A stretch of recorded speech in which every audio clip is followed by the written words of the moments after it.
Presidente. Começo por cumprimentar o Dr. João Moreira Rato e a sua equipa. E o primeiro bloco de questões que lhe quero colocar são questões relativas aos swaps das empresas públicas, porque a partir de agosto de 2012 o IGCP, através de uma alteração de estatutos, tem a responsabilidade pela gestão das carteiras de swaps de todas as empresas públicas que contrataram esses instrumentos financeiros ao longo dos anos. Uma parte desses contratos swaps foram cancelados no ano passado, entre março e junho, mais exatamente 69 contratos swaps, mediante o pagamento a 9 bancos de 1.008,5 milhões de euros. Mas de fora ficaram os contratos swaps celebrados pela Carris, Metro do Porto, Metro de Lisboa e STCP com o Banco Santander. Em janeiro deste ano, o PCP apresentou um projeto de resolução aqui na Assembleia da República, recomendando ao Governo que usasse todos os meios legais para promover a nulidade desses contratos com o Banco Santander, dos contratos swaps. Este projeto de resolução foi chumbado com os votos do PSD, PS e CDS. Mas, entendendo que esta questão é uma questão importante, questionamos logo de seguida o Governo sobre esta matéria, perguntando exatamente o que é que tinha acontecido a esses swaps do Santander, que nunca mais tinha falado neles. Recebemos a resposta ontem, e a resposta diz que estas 4 empresas, no âmbito de processos judiciais que estão a decorrer, arguíram a nulidade de todos, enfatizo, todos os contratos swap que tinham celebrado com o Banco Santander e, em consequência, deixaram de pagar ao Santander, desde setembro de 2013, os valores dos cupons associados a estes contratos swaps. Esta é a resposta dada pelo Governo, recebida ontem pelo Grupo Parlamentar do PCP, e perante esta resposta, gostava que, como o IGCP, o Dr. Moreira Rato, como Presidente do IGCP, o IGCP como entidade que gera estes swaps, e em particular estes em concreto que estamos agora a falar, se confirma que efetivamente todos, e enfatizo esta palavra, todos os swaps celebrados com o Banco Santander, foi arguída para esses swaps a sua nulidade em tribunal. Portanto, se confirma esta informação. A segunda questão: porque é que o IGCP não tornou pública esta questão, até, nomeadamente, durante o decurso da Comissão de Inquérito sobre swaps, em que o Dr. Moreira Rato foi ouvido por 2 vezes, e a segunda delas já depois de setembro de 2013, à altura em que as empresas já tinham deixado de pagar os cupons relativos àqueles contratos cuja nulidade arguíram em tribunal. Terceira questão: que argumentos concretos foram utilizados para arguir a nulidade desses contratos swaps? Quarta pergunta: se confirma que as empresas públicas referidas, Carris, Metro de Lisboa, Metro do Porto e STCP, deixaram efetivamente, a partir de setembro de 2013, inclusivamente, de pagar ao Santander os cupons associados aos contratos swaps, e, em alguns casos, eram cupons, valores significativos, porque tínhamos swaps, por exemplo, do Metro do Porto, cuja taxa de juro já ultrapassava os 35%. E sabe com certeza ao que me estou a referir, porque debatemos esta matéria longamente na Comissão de Inquérito dos swaps. A quinta questão: que implicações a suspensão do pagamento dos cupons teve nos orçamentos destas empresas em 2013 e em 2014 e nas dívidas destas empresas? Ou seja, se os valores desde setembro de 2013 até à maturidade foram abatidos na dívida da empresa ou não? Foram constituídas provisões? Está previsto pagamento de indemnizações? São questões que eu gostaria também que o Dr. Moreira Rato pudesse responder.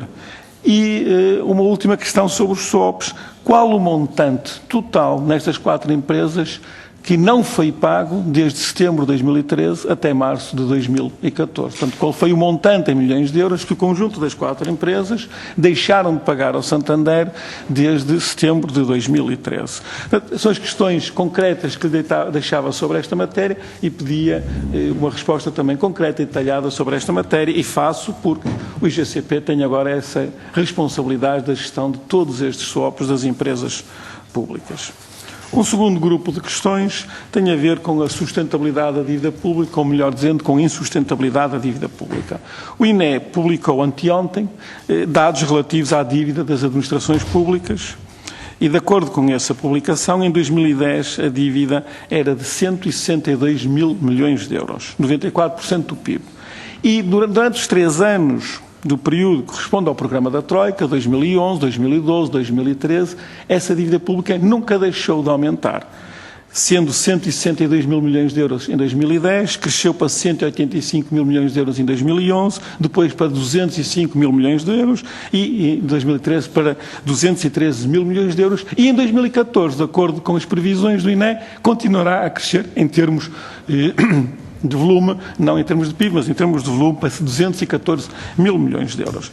E, portanto, perante este crescimento da dívida, um crescimento significativo, desde 2010 a 2014, de acordo com as previsões do INE, crescerá 52 mil milhões de euros. Perante isto, levanta-se naturalmente a questão da sustentabilidade da dívida, ou da sua insustentabilidade. A UTAU recentemente divulgou um estudo em que, assumindo um crescimento nominal do PIB de 4%, real de 2%, e custos de financiamento estabilizados, que aliás o que tem ali também naquele slide, já não é aquele, é o 24, se não se importasse de projetar, porque eu vou utilizar aqueles números, a UTAU calculava que para que a dívida se reduzisse a 60% do PIB até 2035, era preciso que o saldo primário médio, nesse período, até 2035, fosse de 3,6%. Os valores apresentados ali mostram também, embora não tenham o estudo completo até 2035, mostram também que para aqueles valores do PIB real da ordem de 1,5%, 2% e para custos de financiamento estabilizados, o saldo primário tem que crescer já em 2017 até 3,9%. E esta questão que eu lhe queria colocar, porque atualmente o Governo prevê para 2014 um saldo, um excedente primário de 0,3%.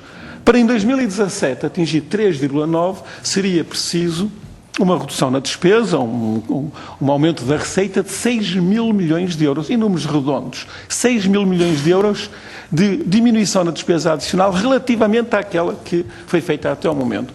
Traduzindo de outra forma, seria preciso pacotes de austeridade adicionais que levassem a que o saldo primário aumentasse até 2017 de 0,3% para 3,9%, o que se traduziria num empobrecimento inimaginável dos portugueses. Aliás, o próprio Presidente da República veio reconhecer estes factos, fez também as suas contas e veio a público dizer que até 2035 seria preciso medidas de austeridade. E, portanto, a questão que eu lhe colocava é se, tendo em conta este estudo da UTAU, que com certeza conhece, também aquele estudo ali preliminar até 2017 e outras extrapolações que serão feitas até 2035, se confirmam que efetivamente é necessário saldos primários da ordem dos 3,5%, 4%, naquele cenário que está ali considerado um PIB real de 2% e custos de financiamento estabilizados, e como é que, do ponto de vista orçamental, se poderá atingir saldos primários dessa natureza. E, obviamente, do ponto de vista do PCP, entendemos que a dívida não é sustentável e a sua sustentabilidade só poderia ser garantida com um empobrecimento inimaginável, mas gostava de ouvir a sua opinião, já que tem um papel muito relevante na gestão da dívida pública. Por fim, a última questão, não sei se terei mais um minutinho, Sr. Presidente, muito rapidamente. Mas tem uma segunda ronda, se pretender. Então, se calhar eu esperava pela segunda ronda e talvez seja mais equilibrado também da gestão do tempo. Dr. Moreira Rato, eu vou ter que voltar à questão dos SWAPs, porque o Sr. Doutor tentou evitar responder às questões, alegando que não estaria a tratar destes SWAPs, mas tenho que corrigi-lo, Dr. Moreira Rato, o IGCP tem a responsabilidade também destes SWAPs. Tinha a responsabilidade pela gestão dos SWAPs que foram cancelados no ano passado e tem a responsabilidade de gestão de todos aqueles SWAPs que foram contratados com o Santander, com estas 4 empresas que referiu, e aliás a listagem dos SWAPs da responsabilidade do IGCP foi fornecida durante a comissão de inquérito pelo próprio IGCP e estes SWAPs constam lá, portanto não pode dizer que estes SWAPs não são da sua responsabilidade. São. O IGCP gera todos os SWAPs, incluindo os do Santander. E sobre isto não há dúvidas, é um facto incontornável. A questão que eu lhe coloquei é extremamente relevante. Aliás, pelos números que nos deu, as perdas potenciais associadas a estes swaps, nestas 4 empresas, são superiores a 1.200 milhões de euros, ou eram superiores a 1.200 milhões de euros no dia 28 de fevereiro de 2014. Portanto, não estamos a falar de amendoins, estamos a falar de perdas potenciais avultadíssimas. E o que eu lhe disse aqui foi que, relativamente a todos estes swaps, e portanto a 1.200 milhões de euros de perdas potenciais, foi arguído em tribunal a nulidade de todos estes swaps, anulando estas perdas potenciais de 1.200 milhões de euros. Foi isto que eu lhe acabei de dizer.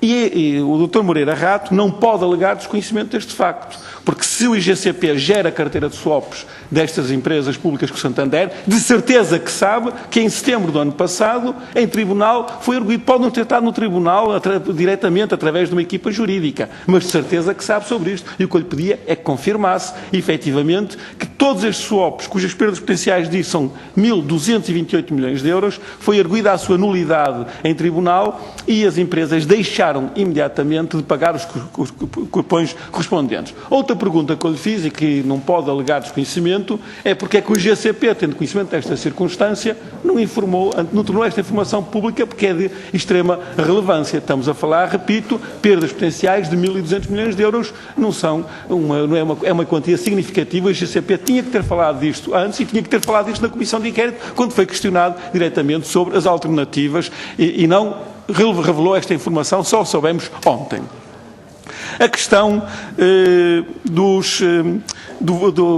cancelamento do pagamento dos cupons. Ora bem, se o IGCP está a fazer o cálculo das perdas potenciais, o MTM, obviamente tem que conhecer o valor dos cupons, tem que saber qual é a taxa que a empresa paga, a taxa que a empresa recebe, fazer a diferença e calcular isso até à maturidade. E, portanto, se estas empresas pura e simplesmente deixaram de pagar os cupons, que implicações isto tem no cálculo das perdas potenciais? Elas seriam nulas.